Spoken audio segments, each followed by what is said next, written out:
Supervisor in Environmental Services.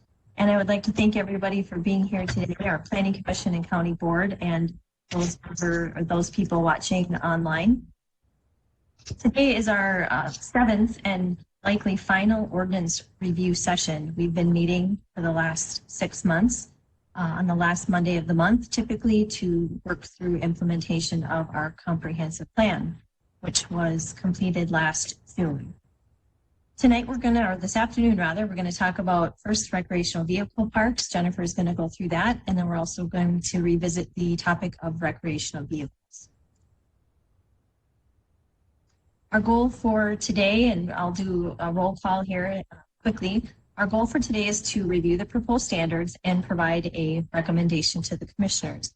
There'll be a public hearing schedule. There's a public hearing scheduled for June 1st on these items. If the board so chooses to move forward with that. So we'll go ahead and do a roll call. I'll go ahead and call commissioners. We have Commissioner Clark. Here. Commissioner Persky.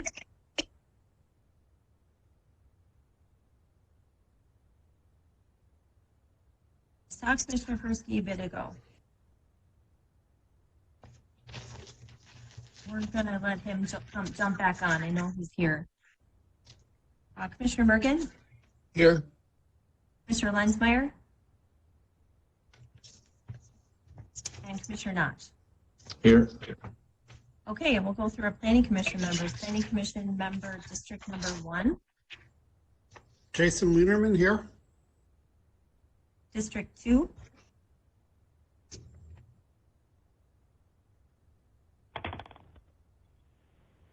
That would be Sean. District 3. Jason Crone here. District 4. Hello, Ken Mossman here. District 5. Mike Perrell here. And our 2 at-large commissioners, we have Jeff, go ahead first. Jeff Bertram here. Rich Blankish here. Good. Thanks everyone for joining us. It looks like we're missing just a couple people, so we are going to go ahead and get started. Again, our meetings are to fully implement our comprehensive plan, Shaped Stearns. And I'll go through. There we go. You've seen this slide before. I'm not going to go through in detail, but as we know, we're at the 100-foot level. Our comprehensive plan was at the 10,000-foot level. Some policy decisions and conversations we've had is at the policy area, and now we're at what should the zoning ordinance say? How do we write it? So that's the structure. Again, our meeting goals are to review the standards and provide recommendations. And we're going to start first with the docks, recreational vehicle parks. Jennifer Buckentine, and I should also ask other staff. I know Shelley Benson, Environmental Services Director, is here. I do also believe our County Administrator, Mike Williams. I think I saw him on here. Welcome, everybody. So with that, go ahead, Jen. I'll be your slide director. Just let me know when to move on to the next one, please. Okay, great. Thank you. So we were asked to look at the dock standards in our ordinance as they relate to RV parks. I think it's no surprise this came out of the request we had for Cozy Corners expansion and whether the current ordinance is what we want to use going forward. And really, we're looking at sort of balancing several parts of the comp plan here, which include the living section, and specifically what you're seeing right now is a section, kind of some clips from our comp plan. So lakeshore living, creating riparian standards that balance the interests of both year-round and seasonal residents while protecting the natural resources that draw them to lakeshore amenities. That's one policy in the comp plan. And then if you want to switch, Angie, if you want to love the next, there we go. So balancing the living and then also business, which talks about tourism's value in the county. And then of course, equally as important is nature. So preserving, restoring, and protecting important natural systems, ensuring responsible and reasonable use of the county's resources, So really looking at balancing all of these items. Go ahead.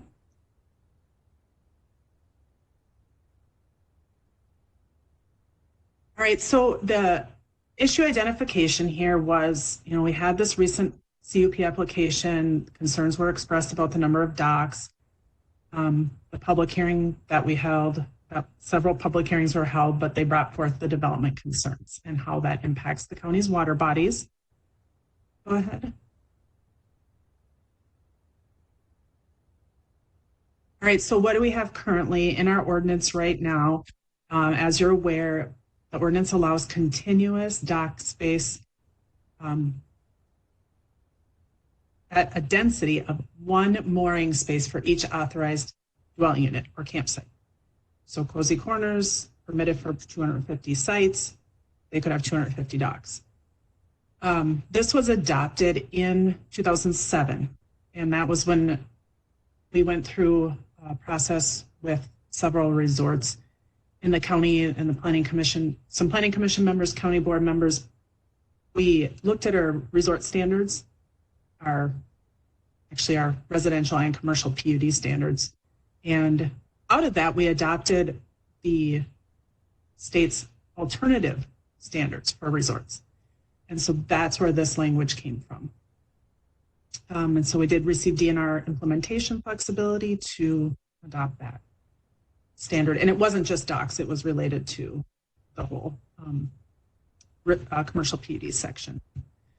So when we look at what are the counties around us doing for docks, a lot of the counties around us have a lot of lakeshore development as well and resorts. The counties around us, looking through their ordinances, they all follow the original Minnesota Shoreline Rule 6120, not the alternative standards. So they allow 1 mooring space per unit in the first tier, not 1 mooring space for every unit in the whole resort, just the first tier. And that's what the state rule states. So that's where they are coming from. Okay. So when we look at what are some options, we can leave the ordinance, obviously, we can leave it as it's written, 1 mooring space per unit.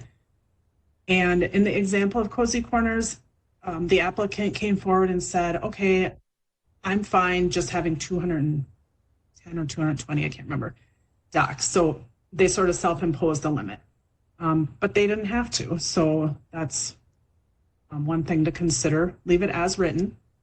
We could amend the ordinance and revert back to those original shoreline rules, which would just allow 1 space per unit in the first tier. Another option that we came up with would be looking at sort of a tier format. So it falls between options 1 and 2, basically. So if you want to go to the next screen, I'll kind of walk through that.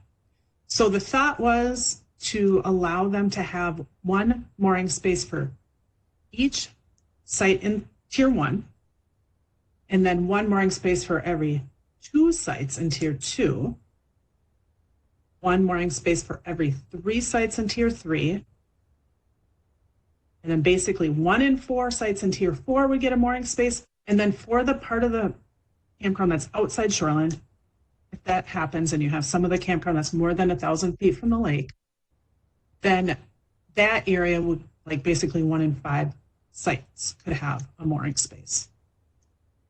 So that would set up a tier system. And then in reality, what does that mean? What would that look like? So I just ran the numbers based on Cozy Corners, and you can see that photo on the right separates the property into their tiers. And beyond the yellow, tier 4, that's the part outside shoreline. So running the numbers based on that tier system, they would end up with 143 mooring spaces total, rather than 250. So that's an idea we threw out to consider. Obviously, it would take an ordinance amendment, and it would only apply to resorts going forward, any new resorts that came in to establish in the county or expand in the county. Go ahead, Ange. I had one more. Yeah, so I'm kind of flying through this fast, but please feel free to chime in if you have questions. But in summary, we're looking for a recommendation, whether the dock standards for resorts should be changed And if so, that would be part of the hearing on June 1st.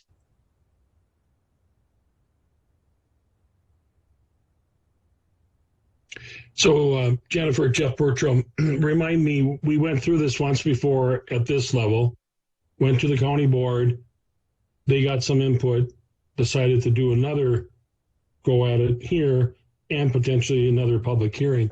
So maybe the commissioners are better positioned than we are to tell us why it's back or what their thoughts were in bringing it back to us based on what our original discussion was. What's changed, I guess.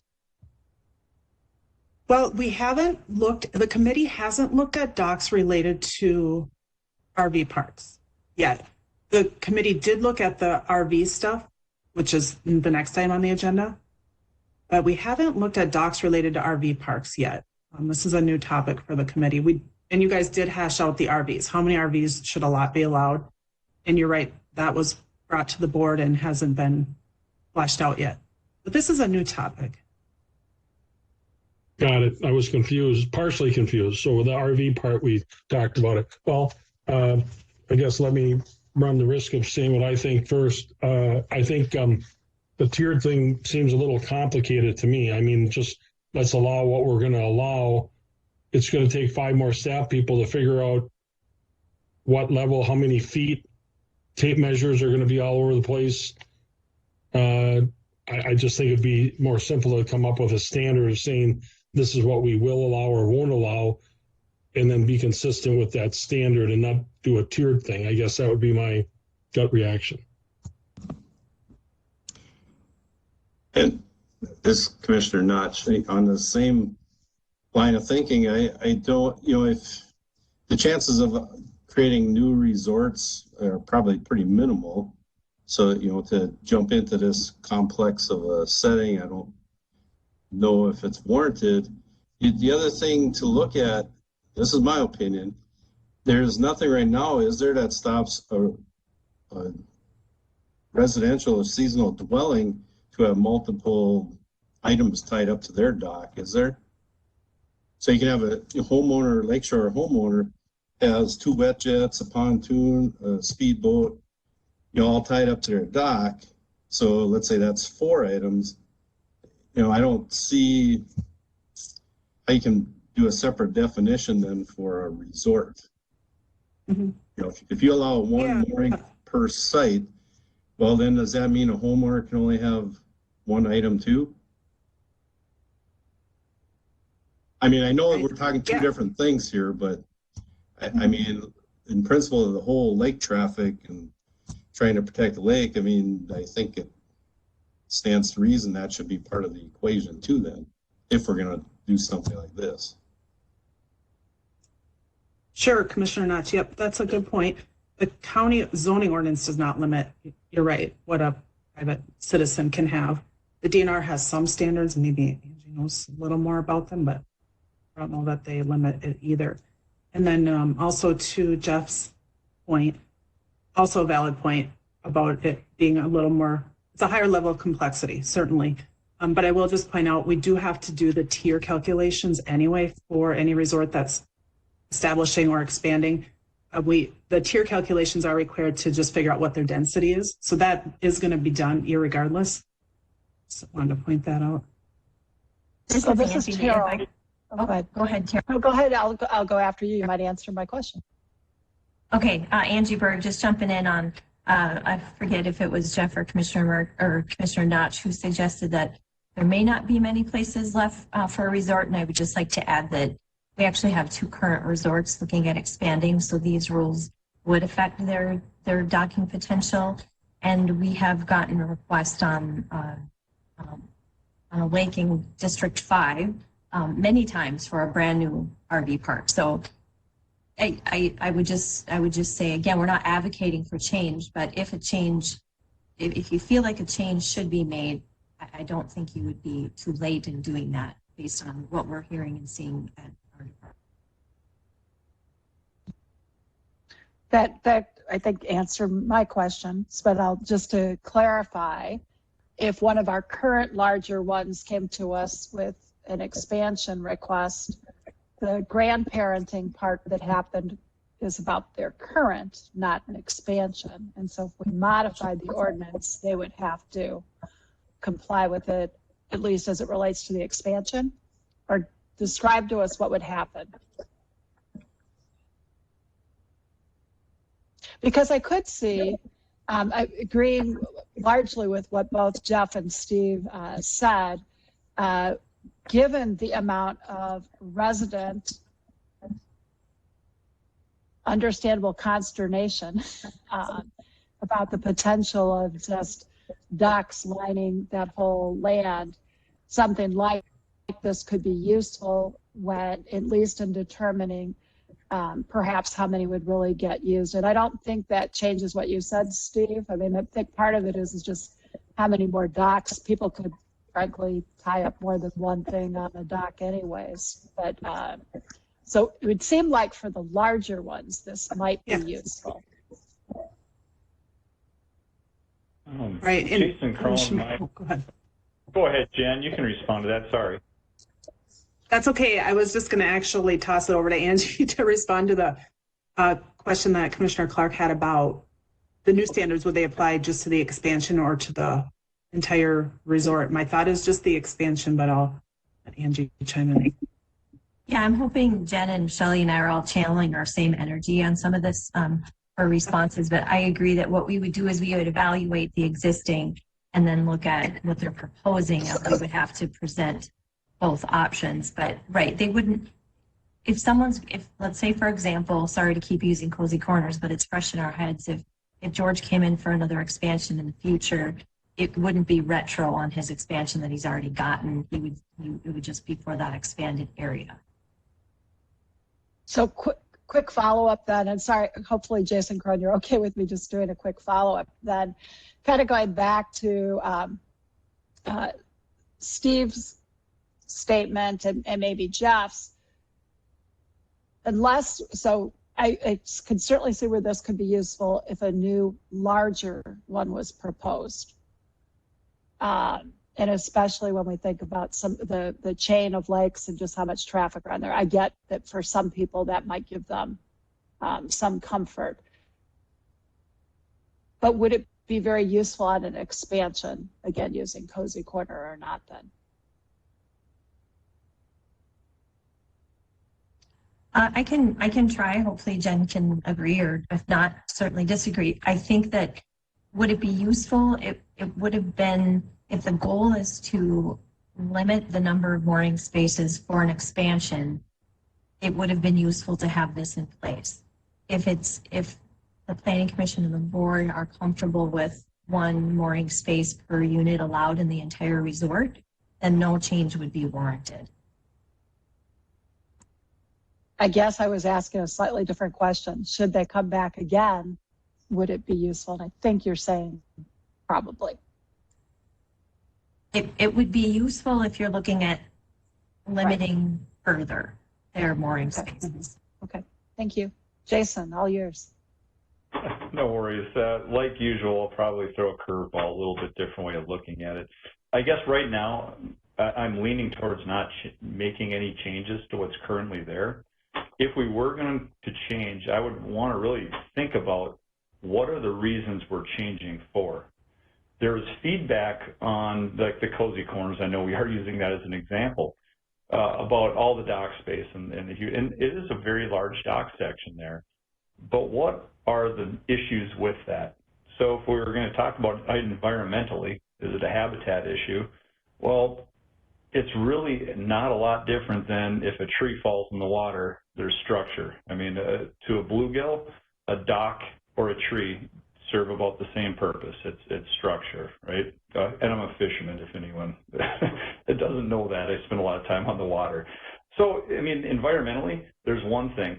If it's aesthetics, well, everybody has an opinion on that. And I know a lot of the stuff that was driving the cozy corners was opinions from people that lived on the chain of lakes that somehow there's too much boating traffic and that can be controlled by limiting dock space at resorts. And that's a little bit of a tricky premise to base an argument on too, because now you're talking about privatization of a water system versus it being a public body of water, which has always been the case. So if it truly is an environmental thing, rather than limiting it to the space, if we were going to make a change, I would look at things that would make more sense from like a safety and traffic perspective. How far can dock systems extend from the shoreline? How frequently can you place a dock?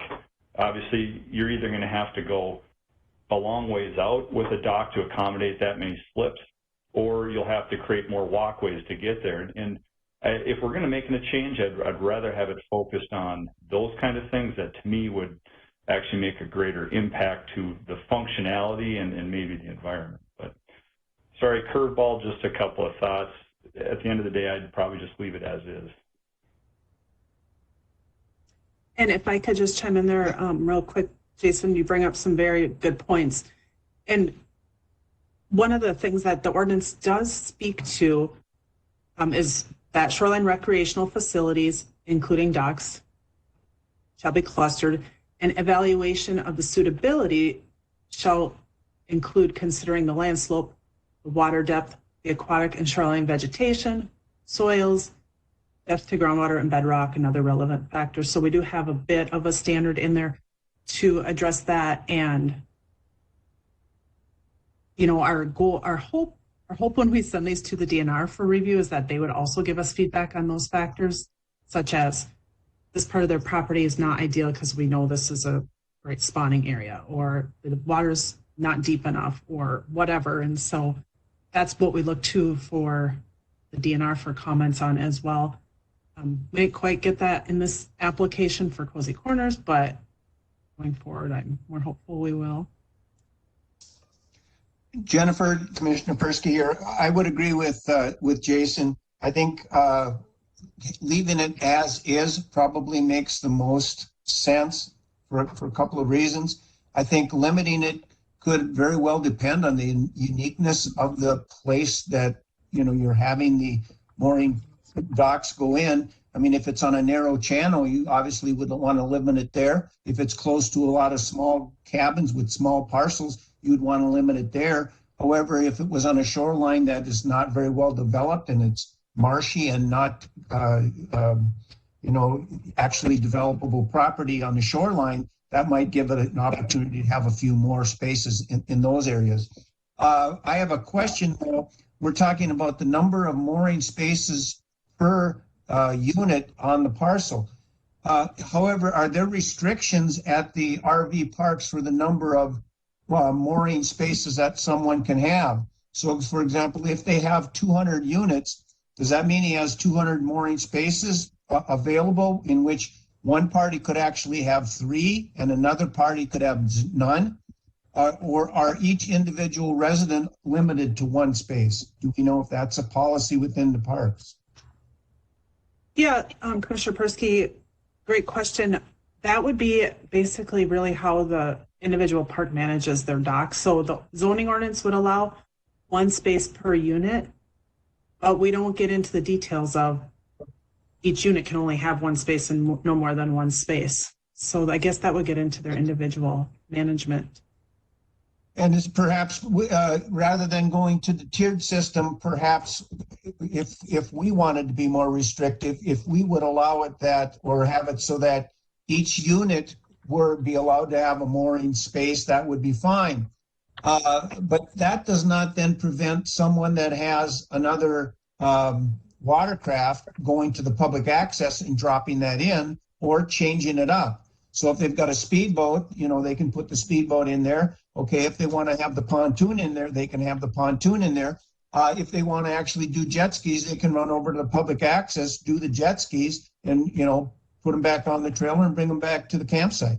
So I'm just wondering if that would be an option that we could have if we would limit it to each individual that has a space would be limited to 1, and then that would reduce the number, or at least have a cap on the number. Just an idea. Yes.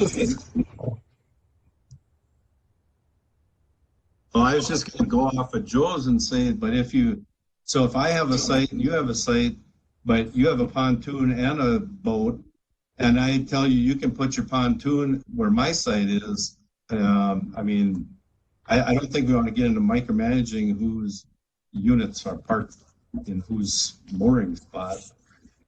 Yeah, I would think, Joe, I think I obviously really appreciate the way you're trying to think this through.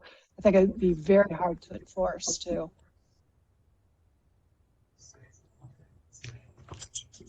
The this one is thing, go ahead, Ken. I was just wondering, we've got the one per camping unit. Couldn't we leave it up to the property owner that would be like the limit?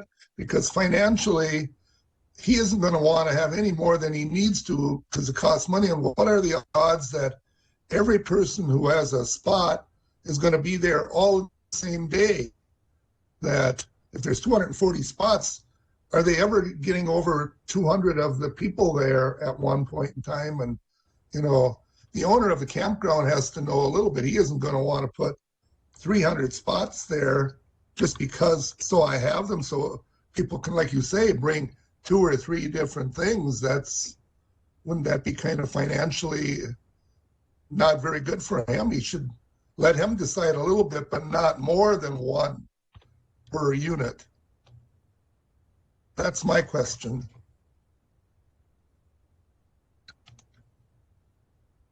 Yes, Ken, that's very good point. And I heard that from George at Cozy Corners, and that was partly why he was very comfortable reducing his total number, because he knew he would never have everybody in the resort wanting a mooring space. He made a comment, he isn't even sure when he will build this new 40-unit mooring section, because he's got still a few spots left in his original dock area. So I think in reality, you make a good point, and that is how it tends to play out. They just add the docks that they have demand for.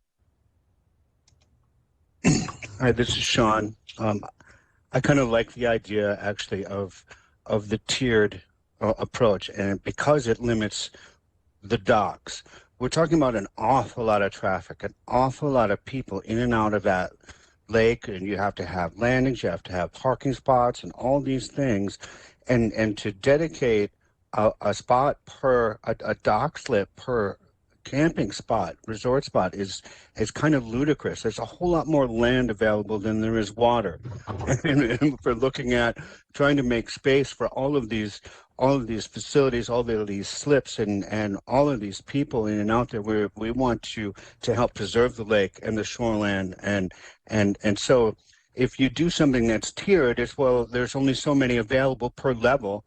You rent them out to those levels. You have drawings or something like that. And yes, you can't assume that everybody who's there wants or needs a slip.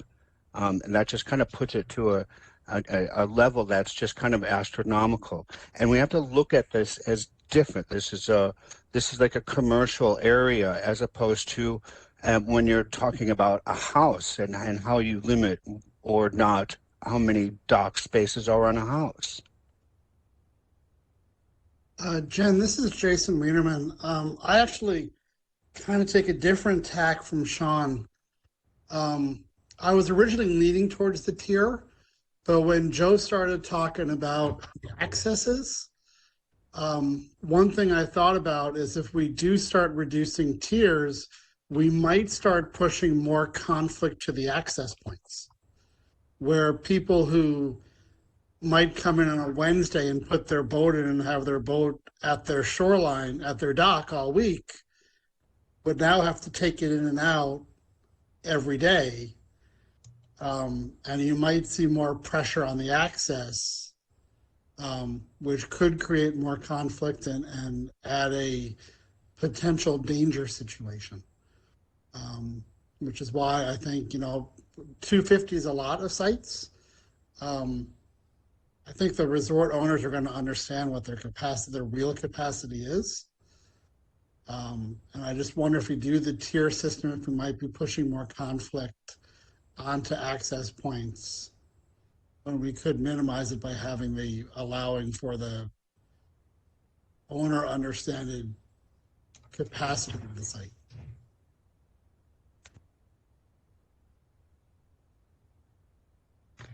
Jeff Bertram, that's the point I was going to make. Jason nailed it on the public accesses. I think there's at least 6. The other Jason will know better, but there's multiple access points on the chain.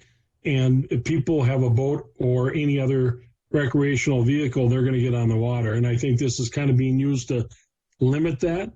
Public accesses weren't created to limit it, number one. Number two, they won't eliminate it for the reasons that Jason just said. So I don't think the problem that's kind of being attempted to be solved won't be solved with all the public accesses. Yeah. Good comments to Jason Crone here, and from someone who spends a lot of time at the public accesses on various lakes in our county. They are all running out of capacity quickly. You find weekend days, and it's pretty incredible. If you are not to the lake early on certain spots in the chain of lakes, you will not get a parking spot. So there's challenges on that front. This is Steve, and I think there's a lot less damage to the lake by having the mooring there versus people loading and unloading their boats at these public accesses. There's a lot of revving engines to get on the trailer, trailers backing in the water. I think you're going to see more damage at accesses than if you just have boat moorings, at these resorts. We got a number of people here with lake that have experience with lake property, and it sounds like sometimes we're assuming that every weekend we're going to be at maximum. You're going to have half a dozen weekends where you're at maximum on this lake, however you define it. Maximum definition for me on Grand Lake is 4th of July weekend. After 4th of July, traffic pretty much tapers off out there. Whatever your lake experience is, try to reflect that. Are we trying to build something for the worst case scenario? And I think that might be overkill.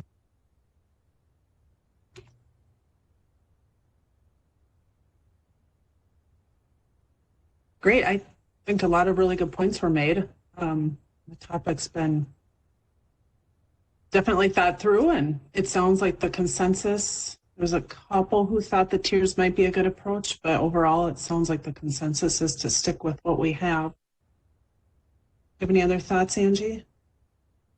I don't. I was going to say I hadn't seen Commissioner Lenzmeyer on my little screen, and I was going to say in his absence, he would probably say, if it isn't broke, let's not fix it. So I think that's what I'm hearing from the group. And I see Ken nodding.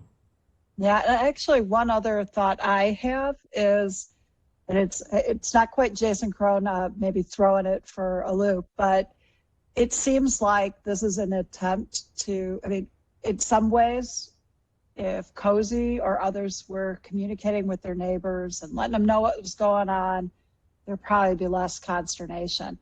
And our efforts, sometimes we're trying to modify human behavior, which is really hard to do. And I think we've just listed a whole lot of ways that it would be very hard to limit that in this case and potentially create some other challenges. So we just have to keep encouraging them to actually talk to each other. Might not change anything, but at least they would have had the conversation.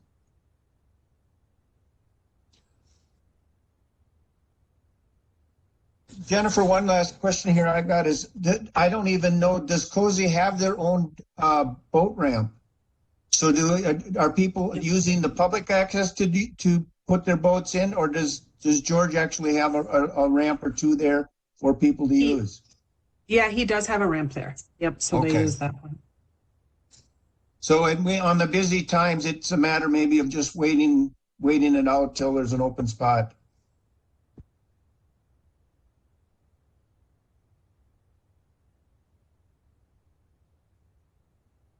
Good. Well, I'll toss it over to you, Angie, for next topic. Good. Thank you, Jen, for putting that all together. And so next we're going to talk about recreational vehicles. Recreational vehicles not in a recreational vehicle park. Okay, and then lastly, we'll end with probably no other meetings, but we'll see how that goes. Okay, so back to the comp plan again. Why are we talking about this? We have goals in our nature pillar that specifically talk about and are going to mirror exactly what Jennifer indicated on the RV parks. Recognize the relationship between land use and water quality and continue to support water quality improvements through land use plans and regulations. So we have the nature pillar that we're balancing with living pillar, and for all of you on the call, you're very familiar with our comprehensive plan goals and objectives. We have a lakeshore living section. And again, this was highlighted, this is a popular one, is creating riparian standards that balance the interests of both year-round residents and seasonal residents while protecting the natural resources that draw them to the lakeshore amenities. So that's really what we're asking you to think about during this conversation, is how can we balance the interests of year-round and seasonal residents while also considering the protection of our natural resources. Most of this is going to be review, so I'm not going to go through it in much detail because those people from the public who are watching who would like to hear the earlier discussion, we did have a meeting back in December to talk about this, so there's that would be a good meeting to watch and listen to. Why are we looking at this? We have had a rise in complaints. Commissioner Notch asked me a bit about what does that look like, what were those numbers? And in the last 5 years, we've had 12 valid RV complaints, and that is out of a total of 23 in shoreland, so about half. And so that's what we're looking at. And in terms of, what are we hearing, what are we seeing? It's limiting parking, disruption of peace and noise, and people's perception that transient activity is different than year-round activity.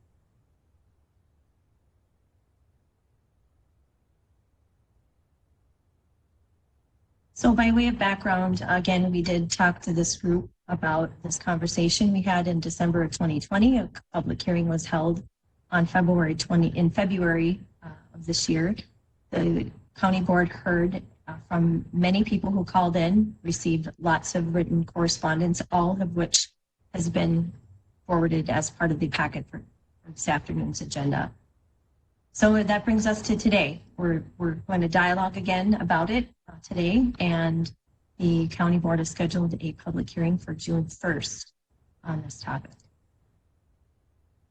So I'm going to reiterate these 4 points throughout the conversation, and I think it's important because we heard a lot from the public to the contrary of these 4 facts. And so just to put it out there, the county is required to regulate shoreline development, including RVs. We are mandated by the Department of Natural Resources to do so.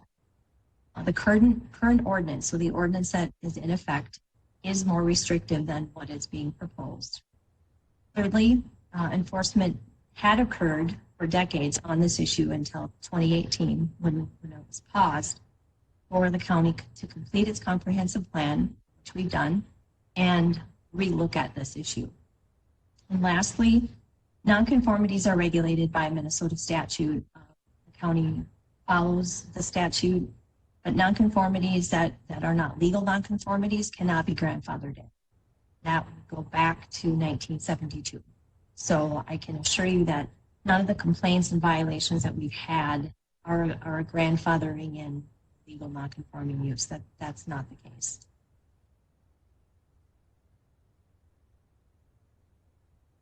So again, our current rules, this is what's on the books today. All RVs have to meet a setback. You're only allowed 1 RV on a property. You can have a house or a cabin, not both. You need a construction site permit if it's there for more than 30 days. 2 or more citations or violations, if you will, is a criminal citation, and we can talk about that a little bit more later. And then lastly, there is currently not a provision for temporary RVs. So when we say what we have currently on the books is more restrictive, that's something else to consider, as we don't currently have an option for the temporary RV provision. So what we went through in detail at the last meeting in December when we went through this was we answered these questions, right? So this group had a lot of conversation, made a recommendation to the county board for a public hearing. So the public hearing basically came up with what's in red. So the recommendation on how many was based the RV number, parcel size. You would be allowed temporary recreational vehicles up to 4 times a year, 30 days per year maximum. And where on the property would be outside of the right-of-way, which is less restrictive than permanent structure has to meet setbacks from the right-of-way. And we had received earlier correspondence from the DNR back before our December meeting on this, that they would support structures within the setback, but not within the Shore and Bluff impact zone. They have changed. Their upper management reviewed the ordinance and is telling Stearns County that they will not adopt an ordinance that allows structures to be located in the setback area. So on a recreational development lake, it's a 100-foot setback instead of 50-foot setback for shore impact zone. And lastly would be what type of permit. So what has been proposed thus far is a provisional use, which is it's a no fee, no septic cert, one-time registration. Show us a plan. We would work on good neighbor policies. That was recommended at the last meeting. And it would not be a public hearing. There would be a fee. It would be pretty administratively administered that way. So one thing that we didn't really talk about the last time, but we'll just touch on it. And again, we're going to come back to having conversation and making some decisions here. But one of the options that we'll present to you this afternoon would be for enforcement. So again, currently the ordinance for enforcement is criminal citation, which basically means you get 2 chances, and those chances would look like, you know, Monday morning we get information from the sheriff's department that there was a call over a weekend that they responded to, and there's more than what they believe to be a allowed amount on the property. So they write it up, we investigate it, and we write that owner a letter telling them what the ordinance is, how to come into compliance. And we do that one more time. After it happens again, we do it one more time. If it happens a 3rd time, then it becomes a fine situation. That's what we mean when we say criminal. It's a fine. It's like a speeding ticket. The other option, which is how we administer and enforce the rest of the zoning ordinance, is we could revert back to civil enforcement. So what that would mean is there's a violation the 1st time, the 2nd time, the 3rd time, the 4th time. At some point, we tell our county attorney's office, we are not gaining compliance from this property. We need to take the next step and look at a summons and complaint or a lawsuit. We're not going to debate the ins and outs of the pros and cons of either, but it definitely is an option to go back to civil. I think there was some stress from the public that going criminally was, maybe it was the word, but it was a bit scary. So that could be an option.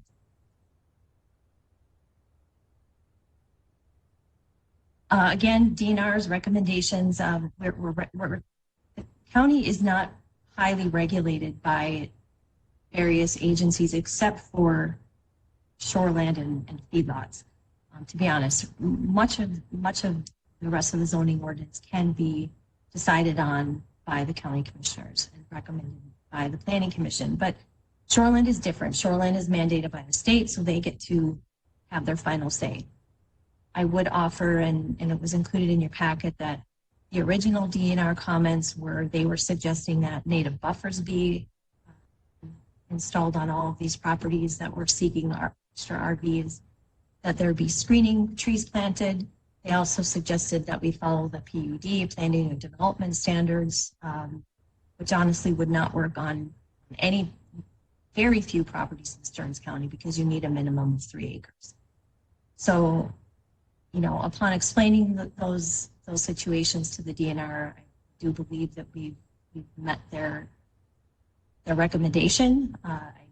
What I can tell you is that if the board would accept this ordinance as proposed, the DNR would allow us to enact that. They're okay with where we're at today. I don't know how much more we're going to be able to push them on becoming less restrictive.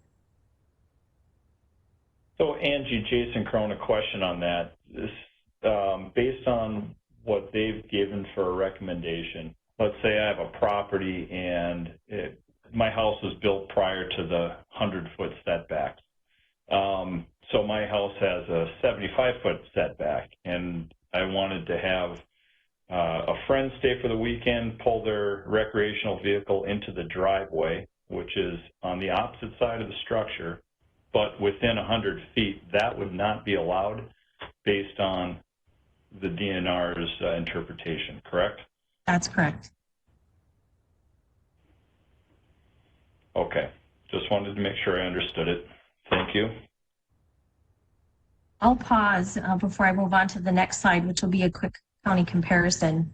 Again, much of this is review, and then we're going to jump into some survey results. But I'll take a pause and see if there's any other questions as I kind of spewed that out pretty quickly.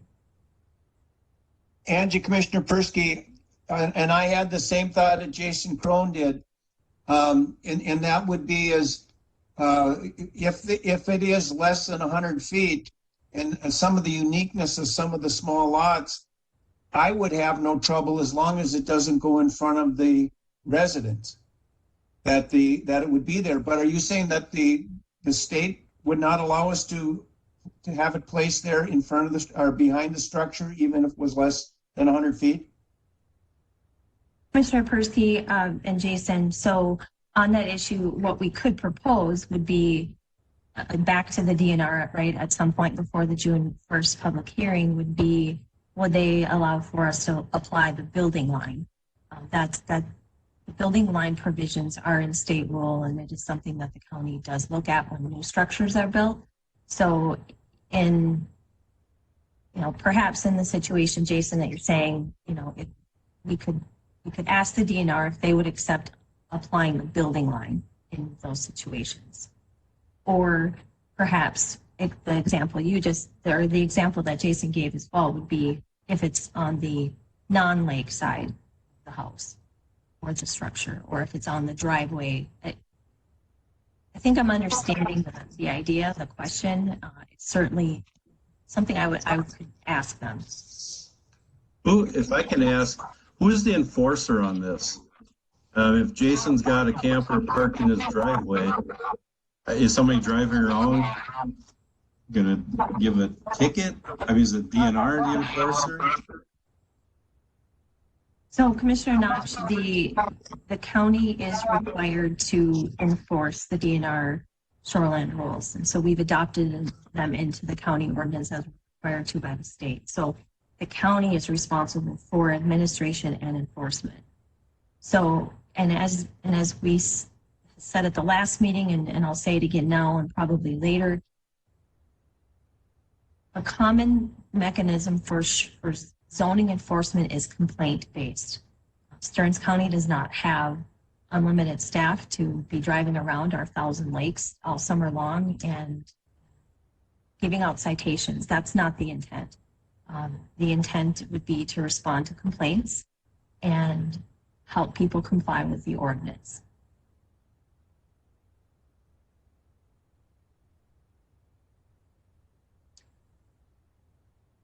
Hopefully, Commissioner Notch, that answers your question. And Commissioner Persky and Jason Crone, I think that's a good point. I would like to pursue that idea with the DNR unless I hear any objection from other members. Yeah, and I agree. There's a lot of small lots out there that would really hinder any type of RV, camper, tent, whatever you want to label them. Yeah. I think we have to allow some flexibility there, or ask for flexibility. I got to believe it exists throughout the state. Yes, this is Along those lines, as far as unique lots that are perhaps unbuildable and that are existing, would this change for people that have those lots and presently have an RV there? So if you've got a small lot and you've had an RV there, and it doesn't give you the ability to put it, any less than, or let's say at 75 or 65 feet, that's the only option you have. Are you not going to be able to have an RV on that property now? Commissioner Persky, and I probably could have done a better job on laying this out at the beginning of the conversation, but what we're talking about here are temporary RVs. So temporary would be less than 30 calendar days in a year. So if you have a property that is vacant and someone wants to put an RV on that property and make that their go-to spot, and they want to keep their camper there, or they want to have it there more than 30 days in a calendar of the year, they have the option to apply for a construction site permit. And if they need to apply for a variance in order to meet those setbacks, we see that often. So this isn't changing that situation. What this is doing is allowing, in your example, somebody to have a permanent RV site if they can meet setbacks or apply for a variance. And depending on their lot size, it would allow them to have another RV, which would be temporary, for up to 30 days in a year.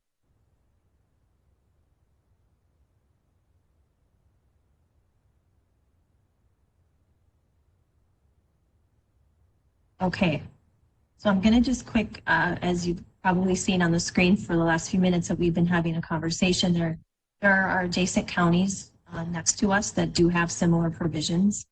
And you've probably caught on to our proposal is less restrictive than many of them. And so again, that is something that we have to keep into consideration when we look at asking the DNR for some flexibility. Okay, I'm going to run through some slides, which was also included in your packet, and this relates to the online survey that we had. And this information was not available when you met in December. So it was available to the commissioners. It was not available to the Planning Commission. So I just want to quickly go through it. This was sent out to every riparian property, everybody who owns land adjacent to a lake or a river in Stearns County, unless they're in a city. So we gave them the context about this issue. We talked about our comprehensive plan, and then we asked a series of questions. So in addition to a cabin or home, how many RVs should be allowed on a property on a temporary basis? So out of several thousand postcards that we sent out directing them to Shape Stearns, we had approximately 200 results back. And as you can see, about half of them thought that one extra RV was reasonable. And to the contrary, 44 said four should be allowed. So that's kind of your spectrum. The next question related to the number, how many temporary RVs should be allowed based on the size of the lot? Should it be based on the size of the lot, yes or no? And over half supported the concept of basing the number of RV sites on the size of the lot. The next question related to how long. So more than one RV on a property should be allowed on a temporary basis. This was almost, as you can see, equally split. Greater than 30 days, less than 30 days, and no additional, for all about 60 of those respondents. We did ask the question about a 50-foot setback from a water body because that's the shore impact zone, although that tends to be a moot point based on what we're hearing from the DNR, aside from the flexibility question on the building line that we'll be sure to pursue. So I'm going to flip to the next slide, but before I talk about these same 4 points again, are there any questions on the survey or any slide you want me to go back to or talk about at all? Angie, Commissioner Notch here. Just a quick question. What's the setback on the first tier of a campground or resort? The actual structural setback for an RV? Yep. It's the same. It's 100 feet. Right, on a recreational development lake. Yes. Okay. All right. Yeah. Thanks. You bet. Jason. Jeff Bertram. Oh, go ahead, Jason. Just a quick question on the survey. So I saw the number of respondents. How many surveys were sent out? What kind of hit rate did we get on that? I don't have the number in front of me. It was thousands. There's, I want to say 4,000. Deb is on the line listening. She could probably help me with that in the next few minutes, and I could get back to you if she helped me with that. It wasn't great. But I would also suggest that we wouldn't have had those same 200 people ever probably show up at a board meeting to give input on something like this. So I think it was still a good idea. But you can put it out there, and it doesn't mean we're also going to get responses. Well, it's a statistically significant number. It's just more or less based in context of how many were sent out. So I appreciate it. Thank you. Sure. Angie, Jeff Bertram, I read most of this over the weekend, so my memory might be a little foggy, but did I read someplace that half of the complaints are from the same people? Is that accurate? That could be. I'm trying to think on, well, I wouldn't say they're on the same people. Or the same property? No, I mean, okay. of the 12 known violations that we have, they were all by complaint. Maybe I think I know where you're coming from on this, and I did probably write that back in some background, is that they're continual complaints. So if somebody complained in 2016 about too many RVs, I'm hearing from that person that complainant 4 to 6 times a year for the last 5 years. So they continue to complain about the same issue, but I'm not counting them. You know, that's still just one violation. I'm not counting it for every time that they call me. Got it. Because I'm thinking somebody asked earlier who gives the citation. I think it was Commissioner Notch. So who's ever monitoring this, if we zero in on those properties, more than likely they're very tight properties, and obviously they've either have the same people that are using them or the same type of people that are loud and disruptive and whatever. And so that's not going to change no matter what we do. So that would be just part of it. That's not part of what we're discussing. But if we really want to zero in and eliminate that concern, whoever does do the citing might have to become aware of those properties and maybe get a little tighter on them to hopefully clean them up a little bit. And I do think, Jeff, you were the one that suggested at the last meeting have kind of a good neighbor document or fact sheet, and we definitely work on something like that in terms of for administration to try to help the neighbors connect on this issue. It gets back to Commissioner Clark's point earlier. They always said, the old farmer said, a good fence line makes good neighbors. Well, a little bit of common sense. We had a little activity at the lake over the weekend, and at one point, all 5-6 neighbors, we were all standing together talking, and the one group that was up there having a good time, no problem. I mean, we understood they were up there having a good time. It was going to be a one-weekend deal. Communication goes a long way.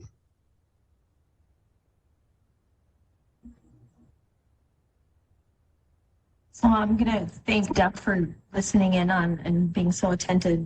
The number of postcards that went out was 3,900, about 4,000. We got 200 back.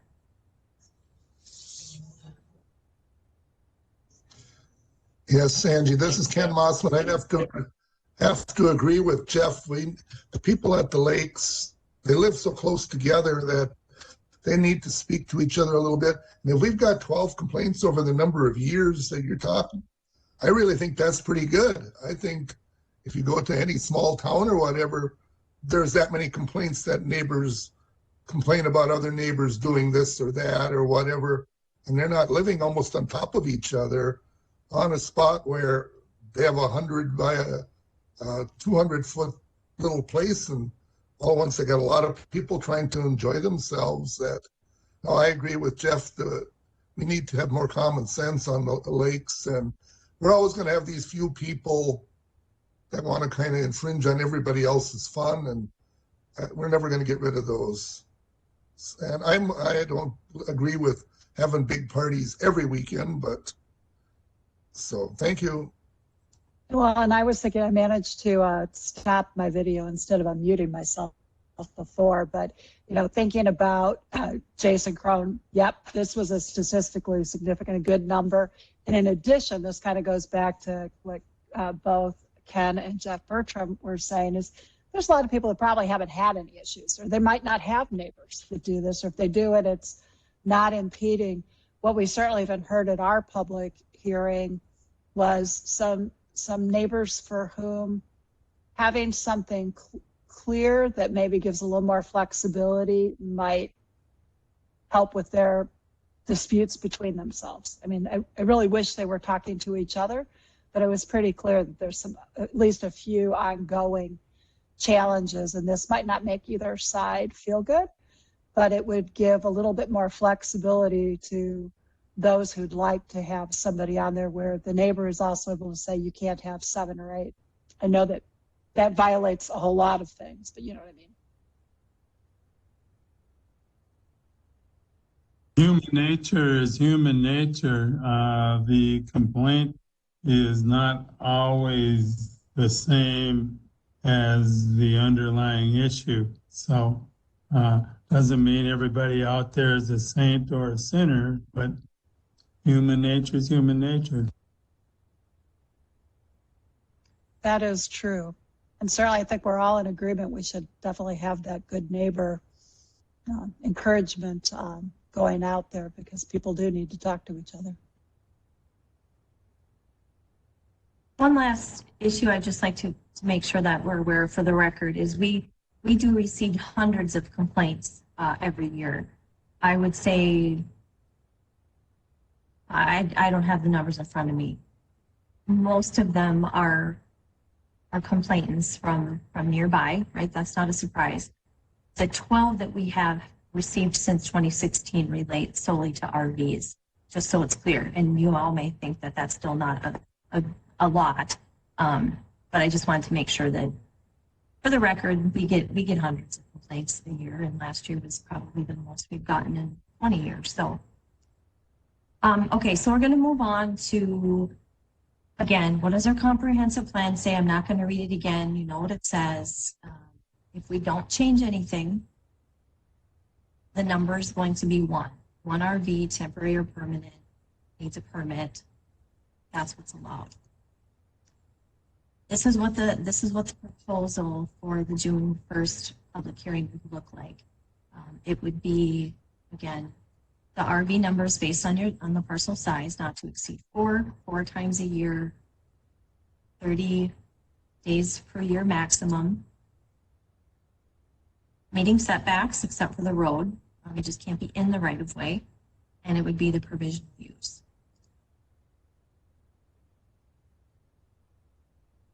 We also did talk briefly, or I did rather, about enforcement options. Again, this would be something that we can make a recommendation to the board. Do we keep the criminal citation option in, or do we revert back and go slowly to the civil? And Angie? Yes. Quick question. If they can't meet the right-of-way setback, can they get a variance to that? Commissioner Notch, yes, any of these standards Okay. would be an option in Thanks. terms of meeting a setback. You bet. Angie, Jeff Murdoch. If they have a lot with no building, 10,000 square feet, recreational vehicle up for a weekend. Commissioner Mergen, I don't know if you're cutting out. What I'm reading? Commissioner Mergen, you're cutting out for me. I'm not sure if anybody else, Shelley or Jen, if you heard Commissioner Mergen, perhaps you could respond. I did not hear the question. He was cutting out. Yeah. I tried it. Okay, I'll stop my video. Yeah, now that you See if turn that your helps. video Is off, that try helping? again. Sometimes that reduces bandwidth. Yeah. What I'm reading Yes, here that's is that better. you have a vacant lot. It's a vacant lot and it's less than 10,000 square feet, no building on it, that these owners are not allowed to bring their RV up for a weekend? Is that true? So, Commissioner Mergen, so what it would look like is the similar question that believe Commissioner Notch had is if you have a vacant lot and you want to have an RV there permanently, you can get a permit to put it there regardless of the lot size. It could be 8,000 square feet. And if you can put it on there meeting all the setbacks or obtain a variance, you are allowed to do that. If you want a temporary RV, so you just want to kind of come and go, no more than 30 days a year, and just bring one. You don't need a permit. You just need a provisional use. You just have to register with us so we know that it's there. And that would be no matter the lot size. That's correct. Okay, thank you. Welcome. But Angie, you want to clarify that on that lot that gets a permanent RV, that it would not be allowed temporary RVs, correct? So based on the proposal, if you have a residential dwelling unit and your lot size is less than 20,000 square feet, you do not get a temporary RV. But then for every 10,000 square feet after you're 20, so from 20 to 30, you get one. From 30 to 40, you get two. Or 40 or more, you would get three. And just to give perspective, you all know, I mean, 20,000 square feet's, less than an acre. And you remind yourself that these are all properties that have their own well and septic, and parking needs to be accommodated outside of the right of way within the property. So in addition to meeting the setbacks now, or perhaps this building line idea, some of these parcels are just going to be too small inherently because of their size and their shape.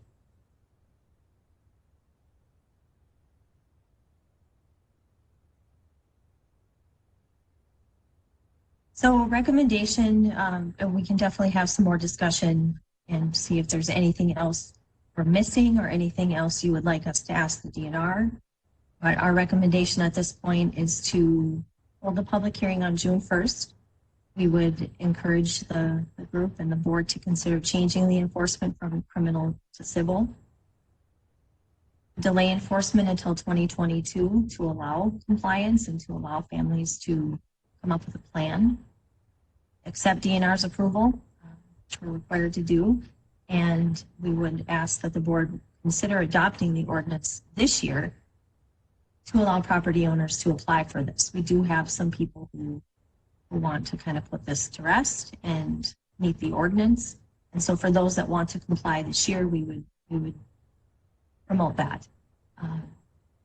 I would also like to add, and some of the commissioners can certainly weigh in, is that there's been some discussion on, should the public hearing wait until we have an in-person option, and that currently isn't an option, and that will be an option.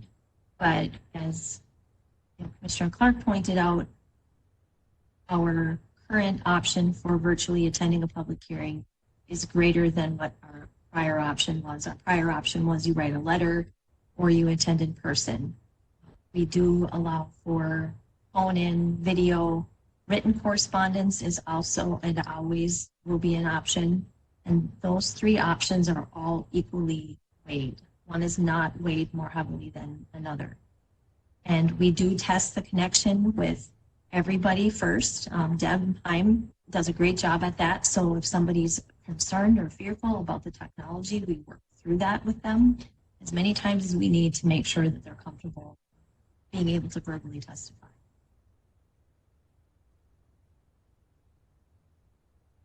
Any questions, comments, thoughts on the department recommendations? Any other questions that we should be asking the DNR?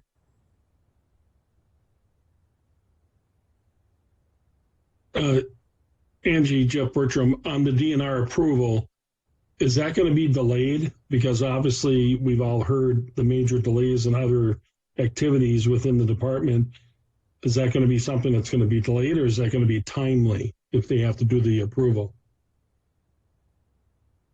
Yeah, thanks, Jeff, for that question. And I believe based on the amount of time that we've given them to review this, which was since November, and this late modification related to the building line, I believe giving them nearly 6 weeks is something that they could meet, but I would need to be sensitive to that. And if they can't give us conditional approval by June 1st, then we would have to delay that hearing. I think that would be unfortunate, but you may as well get that on your radar, I would assume. But Definitely. I agree with everything that's before us. The civil, I think, will be a quicker, more immediate enforcement tool. I think we're being fair by allowing it to go through 2022. So I guess I personally don't see a problem with what's before us.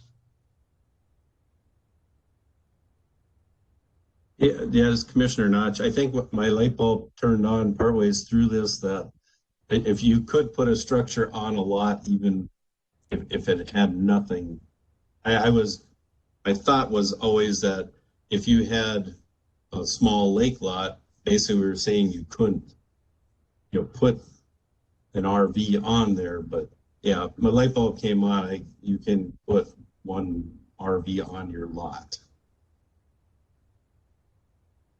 Yes, Commissioner Notch, and that's also a nonconformity issue where what we've adopted by the state and what the state law says is that parcels that are legally nonconformity, so they were created before there were shoreline rules. So a 20,000 square foot lot on a recreational development lake is buildable as long as you can meet the setbacks. If you can't meet the setbacks, you have to ask for a variance. But yes, this isn't changing any of the buildability options for legal non-conforming parcels due to size. That's not, we can't touch that. We can't even be more restrictive if we want to be on that.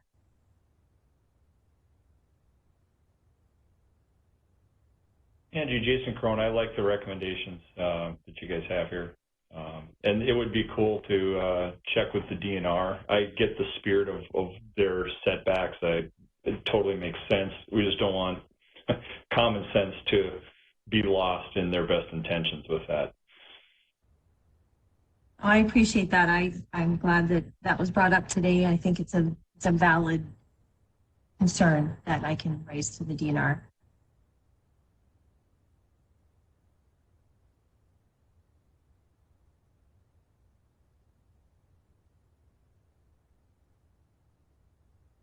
Any other thoughts, questions? Perhaps I can do a better job in explaining this on June 1st in terms of what we're actually talking about and come up with some examples that might help the public and the commissioners understand the issue as narrowly as we can.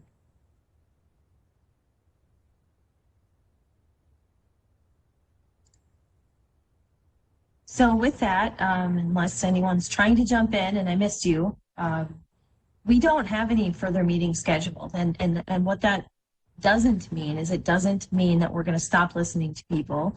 Obviously, you all live and work in the community, and so do we. We're going to hear, we're going to see people, we're going to talk about things in relation to shoreland and zoning and business and whatnot. And so the dialogue will continue.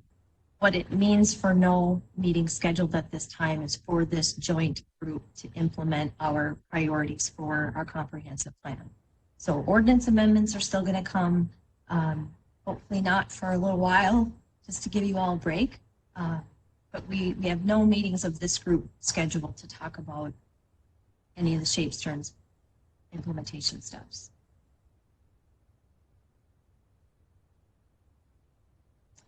So with that, that would conclude our seventh and final meeting, unless there's any parting comments or questions, thoughts.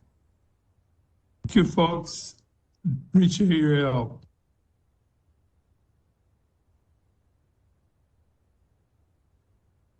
Likewise, Lee, I like the cooperation between the planning and the board. I think it was well done. Thank you. Thanks, everybody. All right, thanks everyone. Yep, thanks.